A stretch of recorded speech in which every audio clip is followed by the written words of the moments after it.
फागुन के एक अपना महत्व सदियों से इस महीने में एक परंपरा रही। उसके पीछे दो कारण थे। एक तो मौसम इस महीने का ऐसा होता है, न सर्दी होती है न गर्मी होती है,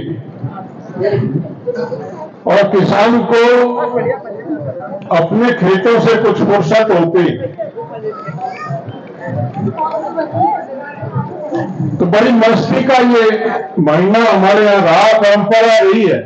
अब तो लोग भागदौड़ की जिंदगी में व्यस्त हो गए हैं। महीनों तक ये कार्यक्रम, पूरे फागुन के माह में ये कार्यक्रम चलते थे। लोग नाचते थे, गाते थे। एक एक गांव में 20-20 जगह मतलब कार्यक्रम चलते थे। ये पारंपरिक हमारा त्योहार है। आज आप यहाँ इसको सेलिब्रेट कर रहे हैं, उसी परंपरा का निर्वाह कर रहे हैं। ये संदेश देता है आपसी भाईचारे का, प्रेम का, सौहार्द का। मैं कहूंगा नव वर्ष भी हमारा शुरू होता है, फागुन खत्म होता है, अगले दिन से हमारे नव वर्ष की शुरुआत होती है। तो वो नव वर्ष हमारा जो है वो शुभ रहे। होली के रंगों की तरफ आपके जीवन में अनेक रंग बिखेरे करें, इसी कामना करता हुआ मैं आपको शुभकामनाएं देता हूं। अवसर पे खुशी हुई आज आपके बीच में आके। इंदिरापुर जैसी जगह में इतने हमारे परिवार हैं और वो सारा इकट्ठा जुड़े हुए एक दूसरे से, देख के अच्छा लगा। शहरों में जब हम आ जाते हैं तो बिखर जाते हैं। लक्ष्मण मलिक जी यहाँ बैठे, मुझे आज सौभाग्य मिला इनके सानिध्य में बैठने का। इन्होंने एक शुरुआत की थी परिवार परिचय के माध्यम से। जब बिखरे हुए लोग थे उनको एक सूत्र में पढ़ने की एक शुरुआत की थी। पीछे उद्देश्य भी यही था, क्योंकि जब हम शहरों में आ जाते हैं तो संख्या में कम होते हैं और पहचान खो जाती है। कॉलोनी में किसी ब्लॉक में 2 परिवार है, किसी ब्लॉक में नहीं। तो इस तरह के संगठन के माध्यम हम एक माला में उनको परोस सकते हैं, जोड़ सकते हैं। वही प्रयास इंदिरापुर के हमारे भाइयों ने किया और आप आज यहाँ बैठे हैं सारे। शुरुआत निश्चित तौर पे अभी भाई बता रहे थे कि 10-12 परिवारों को लेकर की थी और आहिस्ता आहिस्ता बढ़ते बढ़ते करीब 500 परिवारों की एक माला उन्होंने तैयार कर ली। बधाई के पात्र हैं आप लोग। जाट समाज का जैसे बताया सांगवान जी ने, मैं ऑल इंडिया जाट महासभा से जुड़ा हुआ। पिछले 25 साल से मैं निरंतर प्रयास कर रहा हूं, जो दायित्व मुझे सौंपा है बिरादरी में उस पर खरा उतर सकूं। ऑल इंडिया जाट महासभा में हमारे पूर्वजों ने इसको 1907 में शुरू किया था, और जब शुरू किया था तब इसके 4 उद्देश्य तय किए थे कि जाट महासभा समाज की सामाजिक कुरीतियों को दूर करेगी, समाज की शैक्षिक उन्नति के लिए काम करेगी, समाज की आर्थिक उन्नति के लिए काम करेगी, और चौथा, क्योंकि वो गुलामी का दौर था, समाज के राजनीतिक हितों का ध्यान रखेगी। ये 4 उद्देश्यों को लेकर महासभा चली थी। और ये मेरे जो मुझसे बड़े हैं इनको पता है कि उस दौर में जब महासभा शुरू हुई थी, उस दौर में एक क्रांति आई थी।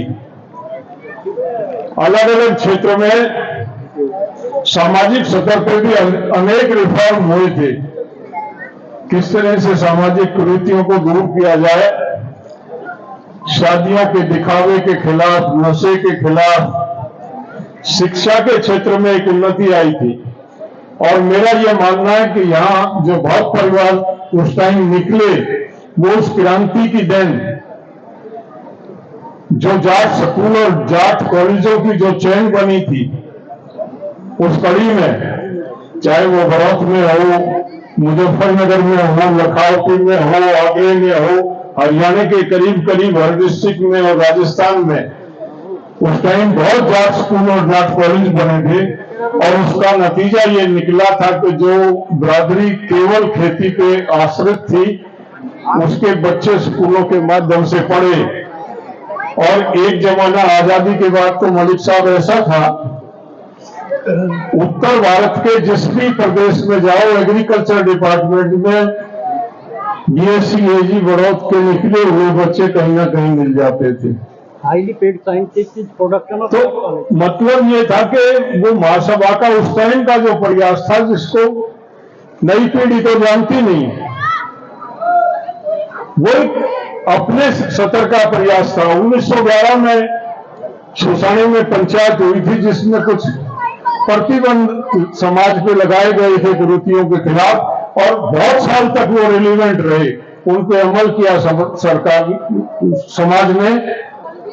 1950 में एक पंचायत सिसौली में हुई थी, उसमें फिर ये जब ये ढीले पड़े रिफॉर्म दोबारा उसको फिर समाज पे लागू, इस तरह समय समय पे चलता रहा कार्य। जो हमारे बुजुर्ग थे वो दिशा देते रहे समाज को। आजादी के बाद जो माहौल बदला, जो शिथिलता आई, उसमें हमने वो फोकस हमारा उस पर हटा। जो हमारे बुजुर्गों ने शिक्षण संस्थान बनाए थे उनमें बढ़ोतरी होने की बजाय उनमें हमने आपसी खींचतान करके, और बहुत से संस्थान जैसे लखनऊ में तो मेरे ख्याल 35-40 साल से एडमिनिस्ट्रेटर बैठा हुआ है, तमाम संस्थाओं की ये पोजीशन बनी। बड़ा दुखद विषय है, समाज को आज सोचने की आवश्यकता।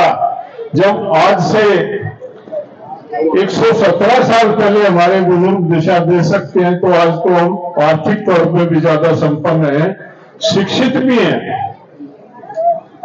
आज वो गति हमारी बढ़नी चाहिए, बढ़ने की बजाय हम कहीं ना कहीं एक अंधी दौड़ में शामिल होकर भूल रहे हैं कि हम कौन थे, क्या थे। ठीक है, तरक्की करनी चाहिए, आगे बढ़ना चाहिए। कोई भी समाज अगर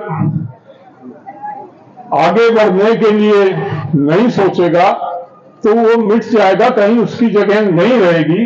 और हम आज कंपटीशन में उन बुजुर्गों के प्रयास की वजह से कहीं पीछे नहीं। कोई क्षेत्र ऐसा नहीं है जिसमें हमारे बच्चे अच्छा नहीं कर रहे हैं, लेकिन और अच्छा करें। कभी भी आदमी को संतुष्ट नहीं होना चाहिए, और अच्छा कैसे करें उसकी तरफ हमको सोचना। हम सब कुछ इसलिए कर पाए, हमारे बुजुर्गों ने कभी भी संकीर्णता को अपने पास नहीं आने दिया। बहुत ही सेकुलर थे, खुली सोच के थे,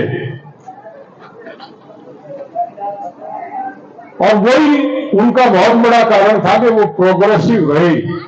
जो समाज संकीर्ण थे,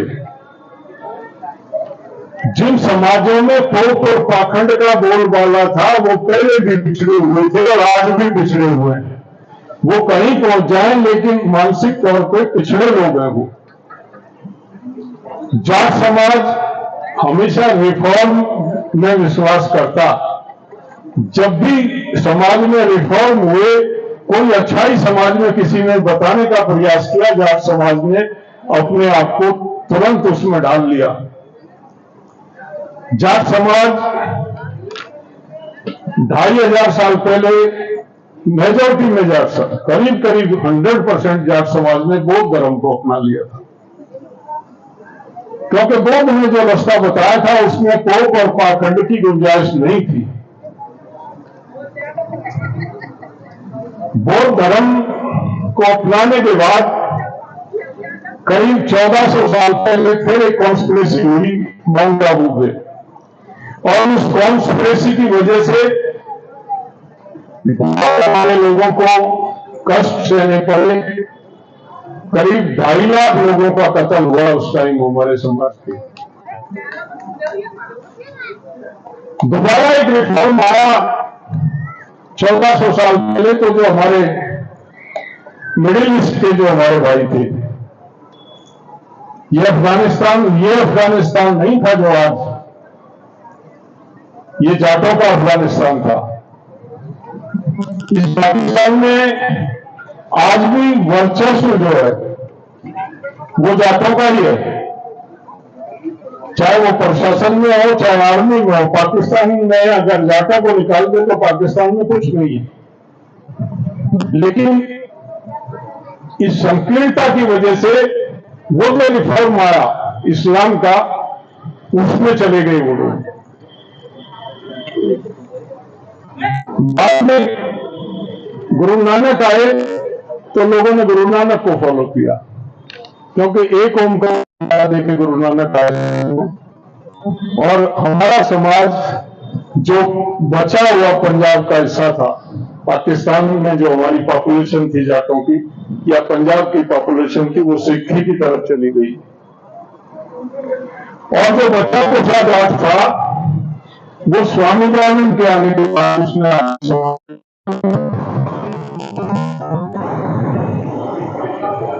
हमारे पूर्वज बेवकूफ नहीं थे। शिक्षित किसी कॉलेज और स्कूल में पढ़े लिखे ना होने के बाद भी उनका विजन था, संकीर्णता नहीं थी और परिवर्तन में विश्वास करते थे। आज समाज हमारा बहुत ही बुरी स्थिति में है। आज कई दफे जब हम पीछे पर अपने समाज का पढ़ते हैं और आज हम अपने समाज को देखते हैं तो ये लगता है ये वही जाट समाज है जिसमें संकीर्णता कहीं आसपास थी नहीं। आज मैक्सिमम हमारे यहां हरियाणा में कांग्रेस और अंग्रेज और तो कोई पॉलिटिकल पार्टी एक ही थी, कांग्रेस थी, जो मैंने बताया महासभा का एजेंडा था। और यूनियनिस्ट पार्टी जमींदारा लीग बनाई चौधरी छोटूराम ने। कांग्रेस का वर्चस्व था और मुस्लिम लीग का वर्चस्व था, दोनों को जमीन में उतार दिया था उन्होंने। जमींदारा लीग ने सरकार बनाई और जितने भी रिफॉर्म हुए वो आज मील का पत्थर है। चौधरी छोटूराम रिफॉर्म किए थे उस टाइम पे,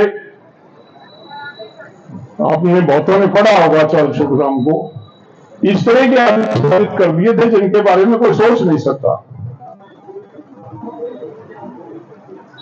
वो उनका ये था कि बिरादरी को अगर राह देनी है तो राजनीतिक ताकत को भी अपने हाथ में रखना होगा। ले ली थी उन्होंने, कहा नहीं था। गांधी और जिन्ना कम्युनिस्ट पार्टी के मुखालिफत में गए, आज 24 घंटे पंजाब में दिखाई देंगे तो दोनों को उठा के जेल में डाल दूंगा। बहुत आके रुका था और जिन आगों को डाल गया था। जो आखिरी चुनाव था उसमें 3 थी, वो तो बदकिस्मती थी। 1945 में चौधरी छोटूराम चले गए और ये बंदरों के हाथ में राजनीति चली गई और ये बंदर बांट हो गई इस देश की। नहीं तो बंटवारा नहीं होता इस देश का अगर चौधरी छोटूराम जिंदा रहते। आज भी पाकिस्तान में चले जाओ, अलग सी चमक आती है। जो पुराने लोग अभी बचे हुए हैं, हमारा संपर्क है वहां पर पाकिस्तान में, उनसे मिलते हैं और हमने प्रयास किए। पाकिस्तान में भी हमने 8-10 खड़े कर लिए जो इस बात को लेके जाट अफगानिस्तान में काम कर रहे हैं। उस लाइन साथी हैं जो किस किस देश में जाते हैं और क्या क्या किस स्थिति में है, कहाँ है, उसके एक अलग सेल हमारा है जो काम करता। मेरा कहने का मतलब है वो दूर की कौड़ी है, वो तो एक अलग सब्जेक्ट है। आज जो समाज की स्थिति हो गई है, हमको खत्म करने के लिए चरण सिंह के साथ आप रहे। मेरे से ज्यादा आप जानते हैं, क्योंकि आपका ज्यादा उनसे था। हम उनके अनुयायी थे, हम यंग थे। मैंने रेसकोर्स रोड से शुरू किया था अपना। बारह में आए, 12 में बात रोड में, जब चौल साहब 5 को शिफ्ट करके आ गए। हम 5 एक्टिव थे, 5 रेसकोर्स रोड में, जहां आजकल मोदी जी रहते हैं। तो चौल साहब ये कहते थे कि मैं 3 बातें थी उनकी। वो कहते थे मैं सब कुछ इसलिए कर पाया कि मैं एक ऐसी जाति में पैदा हुआ जिसके ये स्वाभाविक गुण, मेहनत, ईमानदारी, निष्ठा, प्यार, प्रेम, ये जाति देती है। अगर मैं जाति में पैदा नहीं होता तो ये सब काम जो मैंने समाज में किए शायद मैं ये नहीं कर पाता। वो जातिवाद में विश्वास नहीं करते थे, लेकिन अपने आप को जात कहने में उनको परहेज नहीं था। 2 चीजें होती हैं, मेरी जाति जाट। मैं जातिवादी नहीं हूं, मैं किसी जाति के खिलाफ नहीं। मैं अपनी जाति की उन्नति चाहता हूं, नुकसान नहीं पहुंचाना चाहता। वाद नहीं, व्यक्ति में जाति पे गर्व होना चाहिए। दूसरा चौचरण सिंह का ये था, पक्के आर्य समाज, चौधरी छोटा पक्के आर्य समाज के होंगे। जो भी हमारी बिरादरी में, जो हमारे, जिनको हम अपना आदर्श मानते हैं, उन्होंने जो कुछ भी किया वो इस संकीर्णता, पोप और पाखंड से हटके किया। और फिर एक बड़ी स्टडी हुई, एक 1925 में बना हुआ एक संगठन, उसने अपनी स्टडी के माध्यम से हरियाणा में अपना मिशन चलाया। और ये जो हमारे लोग थे, इनको किस तरह से पोप और पाखंड की तरफ ले जाया जाए। आज से 30 साल पहले हमको कावड़ लाने पे लगाया गया। शुरू में 100, 1000 आई, 2000 आई, अब 60 लाख कावड़ हरिद्वार से हमारे बच्चे लाते हैं। और उसमें भी कंडीशन लगा दी कि 2 कावड़ नहीं लाओगे तो पूरा पुण्य नहीं मिलेगा। जो दिल्ली हरिद्वार के बीच में 2 दफे धक्के खा लेता है, वो एक पार्टी का वोट बैंक तैयार होता है। वो पोप और पाखंड में आस्था उठ जाती है और वो उन दुकानदारों की चुंगल में फंस जाता है। ये हुआ वो हरियाणा जहां ये 2-2, 3-3 सीट ढूंढने के लिए तरसते थे, आज 10 साल से हमारे ऊपर डंडा लेके बैठे पाखंडी, खुला चैलेंज कर रहे हैं। क्योंकि हमारा नौजवान कहीं ना कहीं इन्होंने रास्ते से भटका लिया और हम उस पोप और पाखंड में फंस के अपने जो मूल चरित्र है उसको भूल गए।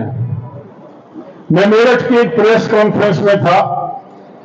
मैंने कहा हम राम भक्त हैं, राम राम वाले हैं, जय श्री राम वाले नहीं हैं।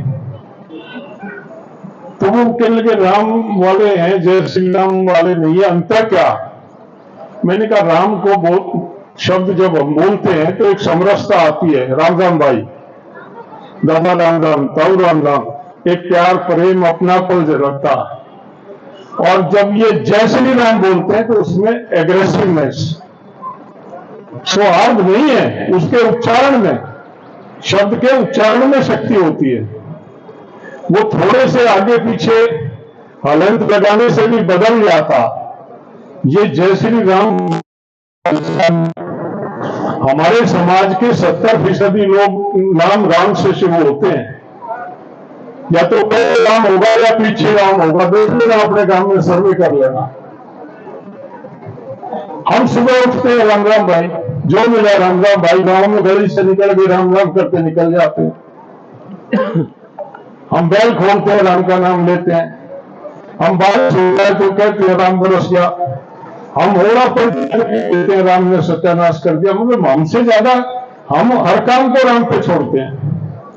कोई नेक काम करते हैं तो राम को कहते हैं, और जब हम गुस्सा होते हैं तो भी राम को कोसते हैं, बोला राम जी ने अपनी ऐसी कैसी करा ली, विनाश कर दिया। मतलब हम उसको बरसते भी नहीं, हम इतने उसको अपना मानते हैं कि हर तरह से हम उसको अपना कब्जा मान के चलते हैं।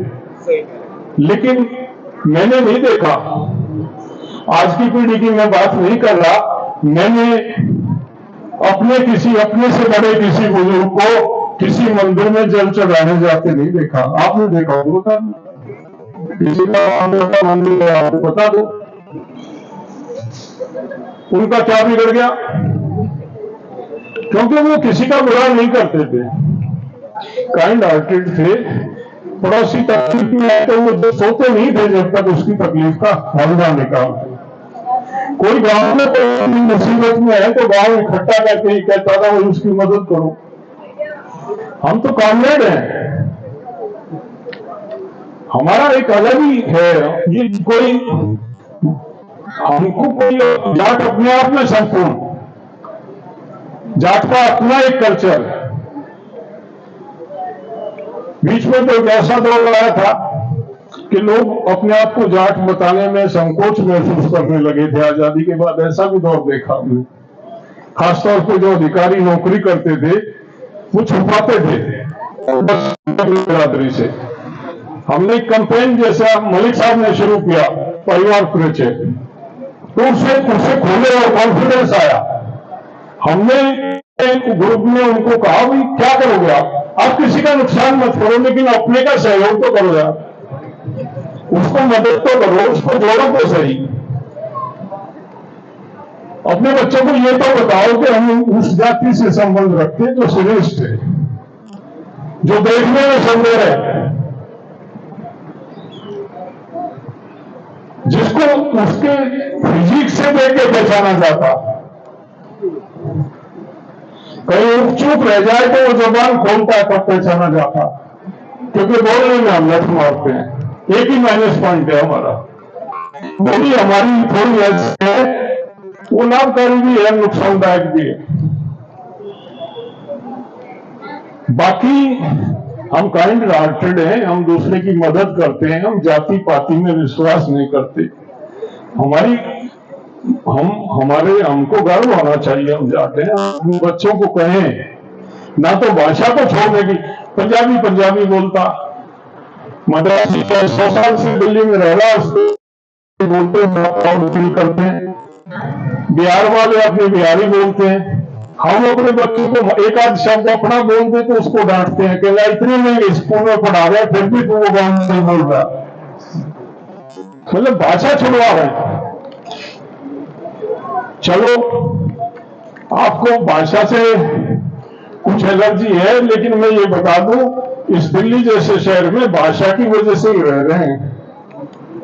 जब हम अपनी बोलते हैं तो 10-5 आदमी ऐसे पीछे हट जाते हैं कि जाट, चाहे रीजन भी बोल रहा हो हमारी वाली, तो 10 आदमी पीछे हट जाते हैं, बोला वही जाट है इसको मत छोड़ो। तो कम से कम वजूद बच रहा है, खड़े हैं, बच रही है, 50 आदमी दिला रही है हमारी भाषा। रखो अपनी भाषा को, बच्चों को सिखाओ।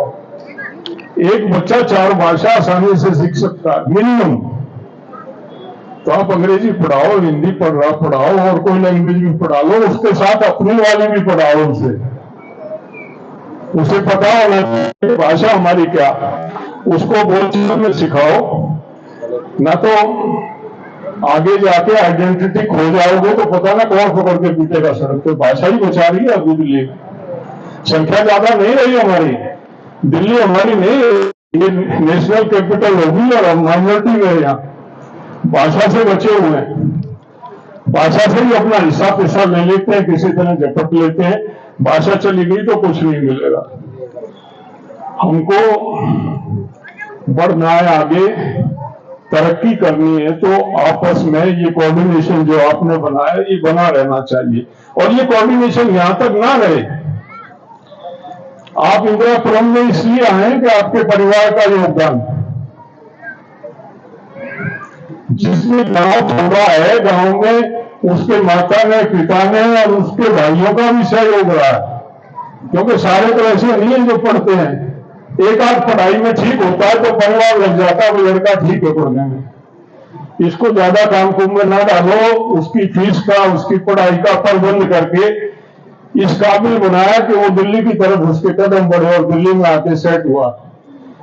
तो हमको हमेशा वो बात पलट के याद रखनी चाहिए कि मैं आया हूं, मेरे पीछे जो है अनेक लोगों का प्रयास, और बिना कहे उनको उनकी मदद के लिए तत्पर रहना चाहिए। मैंने ऐसे भी देखे हैं जो दिल्ली नौकरी कर रहा तो पूरा घर, अब तो घर संयुक्त परिवार बिखर रहे हैं, संयुक्त तो होंगे कहां से, बच्चे ही एक एक हैं, दो हैं तो एक लड़का एक लड़की है, और एक है तो एक ही है। वो संयुक्त वाली 5-5 4-4 भाइयों वाली तो कहानी खत्म होती जा रही है। लेकिन ऐसा नहीं था, कोई दिल्ली नौकरी कर रहा है, वो परिवार लेके गांव में चला गया तो पूरा परिवार उसको बच्चों को कंधे पे उठाए घूमता था, और वापसी में जब आता था उसको घी बांध दें, गंडे बांध दें, गुड़ बांध दें, शक्कर बांध दें, उसके वीआईपी ट्रीटमेंट उसको गांव में देते थे।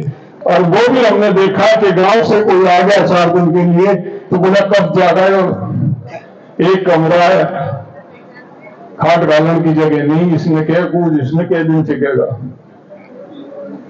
तो ये अंतर, बड़ा दिल करके जगह छोटी हो या बड़ी हो, दिल बड़ा होना चाहिए। भी आ गया 5-4 दिन को तो उसको वही सम्मान दो, उसको याद रखो कि वो गांव से आया। और तुम गांव में जाते हो तो उसका एटीट्यूड क्या होता, उनको सहयोग दें, उनके बच्चों को गाइड करें, उसके तो ला के अपने पास रख के कम से कम एक परिवार एक बच्चे को भी अगर हेल्प करता है, इस दिल्ली जैसे शहर में शेल्टर दे के आगे बढ़ाने का मौका दे देता है, तो समाज कहां जाएगा। केवल सेल्फ सेंटर्ड ना रहे, अपने तक सीमित ना रहे। उस परिवार ने जिसने आपको यहां तक किया, कुछ उल्टा लौटाएं भी। रिटर्न गिफ्ट का एक फैशन है ना अंग्रेजी में, आजकल कहते हैं रिटर्न गिफ्ट क्या दिया, तो रिटर्न गिफ्ट भी देने का प्रयास करें परिवार, वो बहुत आवश्यक है। हम लोग लगे रहते हैं, अपने स्तर पे काम करते हैं, हमारे एजेंडे में ये सामाजिक कुरीति। हम आर्थिक उन्नति के लिए जब हमने ये संभाला था तो हमने आरक्षण को लेके 23 दिसंबर 98 में शुरू किया था मूवमेंट। वैसे तो हमने पहला मेमोरेंडम चौधरी अजीत सिंह जी को लेके 1990 में ही वीपी सिंह को दे दिया था, जिसमें 128 मंत्रियों के साइन थे। उस टाइम के हालात ऐसे थे, हम कामयाब नहीं हुए। सभा का दायित्व हम लोगों को मेला दारा सिंह जी की अगुवाई में, तो हमने 23 दिसंबर 1998 से फिर आरक्षण का विषय उठाया और हम 9 राज्यों में कामयाब हुए। उसमें राजस्थान में केंद्र के 2 जिलों को छेड़ के केंद्र में मिला। वो आर्थिक संपन्नता के लिए हमारा एक एजेंडा था जो बिना पैसे बढ़ सकता था। पिछले 25 वर्ष में 2 लाख बच्चे ओबीसी के माध्यम से राजस्थान के नौकरियों में आए। 200 से ऊपर आईएएस आईपीएस हैं, जिस प्रदेश में 2 राजस्थान के आईएएस थे पहले, उसमें 200-250 आईपीएस आईएएस आए। आपके यूपी में, दिल्ली में आपको बैठे हुए, दिल्ली में भी 5-6 आईपीएस अफसर हैं जो राजस्थान और हरियाणा के। हमारे दिल्ली में 35,000 बच्चों को नौकरी मिली है उस ओबीसी की। आपके उत्तर 40-45,000 नौकरियां मिली उस ओबीसी में। आज जिस कलेक्ट्रेट में जाओ, एक आध बच्चा हमारा जज बैठा, मजिस्ट्रेट बैठा, ये सब उस ओबीसी की वजह से है। अब ये अधूरा है। हमने 2014 में अजीत सिंह जी की मदद से केंद्र में करा लिया था इसको। फिर हम राजनीति के शिकार हुए। ये नई सरकार आने के बाद हमको एक षड्यंत्र के तहत उस केस में हराया गया हमें। लेकिन हम बताया, हमको 1990 से हम इसको लड़ रहे हैं। निराश नहीं होना चाहिए और हम निराश होते ही नहीं है। आज नहीं तो कल फिर लेंगे, उससे दोबारा लेंगे, क्योंकि बिरादरी में जो गांव में लोग बैठे हैं, जहां आप नौकरी तो जमीन की गिनती नहीं होती कि 2 बीघे है, 5 बीघे या 100 बीघे है, लेकिन गांव में जोत बीघों में आ गई है। कुछ जिलों की स्थिति तो बहुत खराब है। आर्थिक स्थिति कमजोर हो रही है उनकी, ऐसा उनका हिसाब नहीं है कि वो कहीं कोई इन्वेस्टमेंट करके कोई बिजनेस या धंधा कर सके। नौकरी एक आशा की किरण। ये जो हमारे मैक्सिमम बच्चे 10वीं करने के बाद जो तैयारी करते थे वो फौज और पुलिस की करते थे। जो अभी शुरू किया है सरकार ने, वो बहुत बड़ा कुठाराघात हमारे क्षेत्र पे है, क्योंकि हम तो वॉरियर हैं। हमको लड़ना, घर लड़े या फौज में लड़े, लड़ाई तो हमको करनी होती है। तो हम वहां फौज में चले जाते थे और लड़ते रहते थे। उसको 4 साल इन्होंने एक योजना बना दिया, तो हमको देखना पड़ेगा, लड़ना पड़ेगा, हमारा निरंतर लड़ाई। हम उसके खिलाफ भी मूवमेंट है हमारी। आरक्षण में बिरादरी आए, उस पर भी हम काम कर रहे हैं। शिक्षा पे काम करने की आवश्यकता, और वो पश्चिमी उत्तर प्रदेश जो शिक्षा में सबसे आगे था, अब हम अन्य क्षेत्रों में शिक्षा में बहुत प्रगति की है। हमने जो कैंपेन चलाया था राजस्थान में महिला छात्रावास का, लड़कों के तो बहुत थे छात्रावास, महिला छात्रावास का कैंपेन। एक एक छात्रावास में हमारे में 4 ग्रामीण महिला छात्रावास है। 4-4 हजार लड़कियां एक एक छात्रावास में, गांव की बच्चियां। 4000 बच्ची अगर हमारी पढ़ के निकल रही हैं, और वो कंटिन्यूएशन में। अभी जयपुर में एक नया शुरू किया छात्रावास, उससे पहले जयपुर में बन गया था। हरियाणा में भी इसमें प्रगति हुई है, लेकिन पश्चिमी उत्तर प्रदेश हमारे पुराने स्कूल थे, उनमें मैक्सिमम में झगड़ा हो गया और मैक्सिमम लिक्विडेशन या किसी ना किसी दुष्चक्र के हैं। तो समाज के जो प्रबुद्ध लोग हैं वो इस पर फोकस करें, उदासीन ना रहे कि हमें क्या लेना देना। अगर हर आदमी हमें क्या लेना देना करने लगे तो समाज में रिफॉर्म आएगा ही नहीं।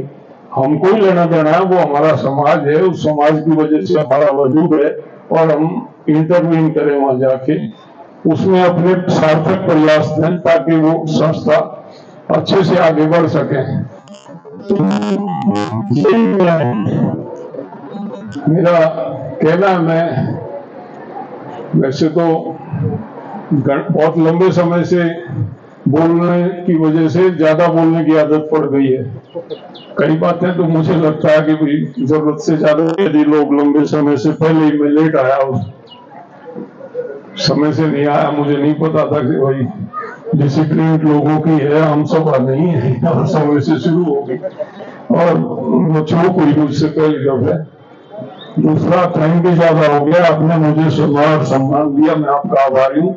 और मैं आपसे निवेदन करते हुए कि जो भी बन पड़े, जो आपके संपर्क में आ जाए, वो परिवार का हो, रिश्तेदार हो या समाज का हो, जितना मदद कर सकें, जिस तरीके की मदद कर सकें, उसमें कभी पीछे ना हटें, उसमें संकोच ना करें। तो ये सार्थक है हमारा ये संगठन, ये मिलन समारोह। और अगर हम सेल्फ सेंटर्ड है, अपने तक ही सीमित जीवन जीना चाहते हैं, तो पशु बेचारा खा के जीवन गुजार के चला जाता। ये तो सबकी यात्रा, जो यहाँ इस जर्नी में आता है, इस यात्रा में आता है, उसका रिटर्न टिकट कंफर्म होता, केवल तारीख का उसको पता नहीं होता। सबकी वापसी तय। यही बातें याद की जाती हैं। हम चरण सिंह को, छोटूराम को याद कर रहे हैं, इसलिए कर रहे हैं कि उन्होंने जो किया, समाज को जो दिया, उसकी कीमत नहीं है। उनके प्रयासों की वजह से हम लोगों का वजूद, हम यहाँ पे खड़े हैं। उन प्रयासों को आगे बढ़ा के समाज को आगे की तरफ ले जाए। आपके यहाँ पे अनिल भाई हैं, हमेशा इनका योगदान रहता, चाहे हम किसान आंदोलन कर रहे हैं या आजाद समाज का कोई कुछ कर रहे हो। रणवीर भाई हैं, रणवीर भाई हमेशा से, जब से मैंने संभाला, कहीं भी कुछ भी आयोजन हो, ये खड़े रहते हैं। ये बड़े भाई हैं, ये लगे मतलब साथी हैं। इन लोगों की मदद और इनके बलबूते पे ऐसे हजारों साथी हैं जो हमारी टीम में जुड़े हुए हैं लंबे समय से। और हमने बड़े बड़े रिफॉर्म किए हैं, सरकारों को कई दफे मजबूर किया, बड़े बड़े फैसले लेने पे मजबूर किया। संगठन में शक्ति होती है, एक व्यक्ति कुछ नहीं कर सकता। आप भी जुड़े, अपनी आइडेंटिटी बनाए रखें और समाज से जुड़े।